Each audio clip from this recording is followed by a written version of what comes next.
Assalamu alaikum, I'm Shane. How are you doing? Well, how about yourself? I'm good, thank you. Thanks for coming out today. It was a great day. MashaAllah, there's lots of blessings.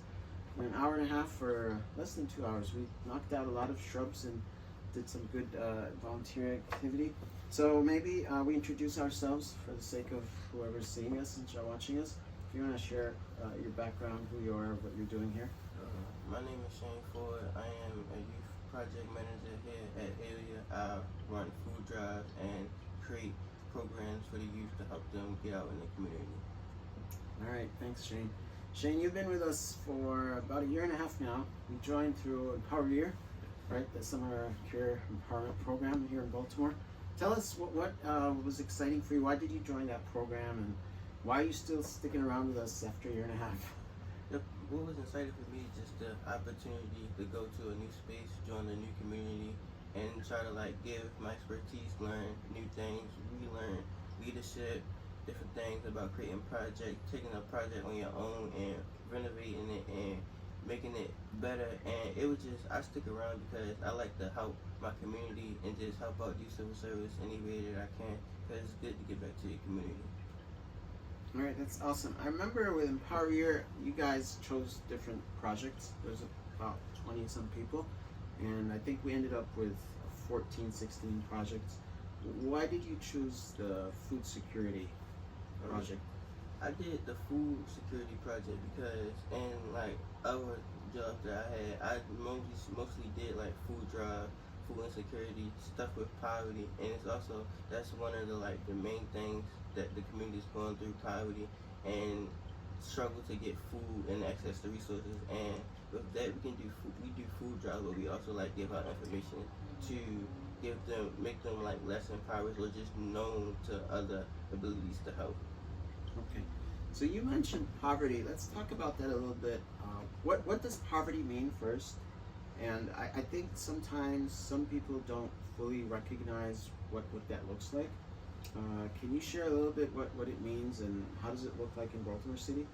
I believe being impoverished is having the lack of resources, low income housing, just being low income, and maybe you just not have the ability to get a job or have so much that you just can't go out and work, or you just don't have enough food and the stuff that you would need to get it, you just don't have access to it, or the government is just not giving you enough. So just certain resources would make you in the low income bracket, and that resources to help you get food, housing, clothes and stuff would be helpful, because most people don't have access or the ability to get it because where they live at or the situation that they might have. Gotcha. Okay. So in Islam, there's a definition of a faqir, poor person, which is someone whose life expenses, the necessity of their life expenses, exceeds their income. And that's kind of what you alluded to by using the word low income, right? But also you mentioned how people can be stuck in that state, right? And that's more of a systemic problem when you explain, for example, people don't have access to resources, right? So it's one thing not to have enough income, but then maybe I could go to school, college, get a job, right? But a lot of people who live in poverty, they don't have that opportunity to get the job after they finish the college because they don't have the network, the connections, right? And that's really important for young people to join internships, opportunities that can help them grow their professional network, right? So a lot of people might be living in a low income condition, but they have a strong network around them, and that helps them find jobs, helps them connect to opportunities like you were sharing.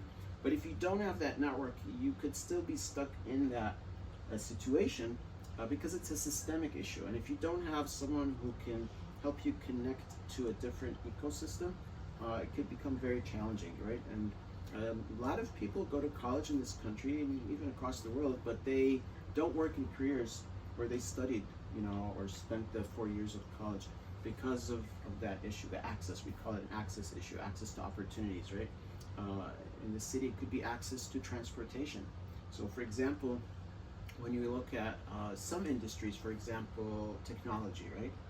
Most technology companies are not located in the city or a downtown area. I mean, There are some exceptions in some cities like New York City, San Francisco, but for the most part, they're out in the suburbs, right? So you got to have a card to get to that place. In Baltimore, for example, you have a high-tech hub up in Hunt Valley, right? Where there's at least a dozen international global type of companies, and they have really good opportunities for people. But if you're living in the city, you don't have a way to get to Hunt Valley in a reasonable amount of time, 30, 40 minutes, it's just not going to be possible for you to get a job there or so forth. So that's great that you shared that point. So tell us, the second part of my earlier question, why are you still around here with us for after a year and a half? I mean, you've done your internship, alhamdulillah, you did great. You know, and the fact that the proof that you did great is that you're still managing the food drive project up to this point for about at least 18 months or 14 months after your internship ended. So what makes you stay along with us and brings you here? You're here every Saturday, right? You're doing all these different types of programs, which we'll get to in a second. But what's the motivation for you, and what would you encourage other young people, in high school or college to learn from your experience? My motivation to stick around is just like the ability to help, and also running the food drive and running different programs. I still constantly am learning how to like grow, and also leadership and networking. So the networking possibility and the ability to help others at the same time makes me stay around. And my message to other youth like myself is just like always take an opportunity if you have it, and always take an opportunity if you see it out there, because the ability to helping people is always going to make you feel good, and also helping people can also lead you to other networks that can help you in the future and give you other resources to different things. Great. Okay. So you mentioned the word opportunity. Now, I know sometimes you have someone who's interested in some field of study, but they might not have an opportunity in that field of study. There's another opportunity, but they don't take it because they feel it's waste of their time. What are your thoughts about that? Like someone who wants to go into medicine or pre-med later, right? But they have an opportunity to be in, some other type of community service, like helping elders, for example, on a Sunday afternoon. Is there a relationship, or could they still benefit from that other type of opportunity? I feel like yes, they could still benefit from it, because even it's just the small things of helping out with like elders or any other thing. It also helps build your resume, and you can also like say that you've done the civil service, but it also help build your character and like how to know how to interact with people. Because going into different fields, you gotta know how to interact with people, and it's also just the opportunity to get out. And also with certain like internship, even if you might think it's a waste of time, it's good to just try it anyway and just see how it is. And maybe you don't like it later, you can try something else, but it's still good to take the opportunity and just try it.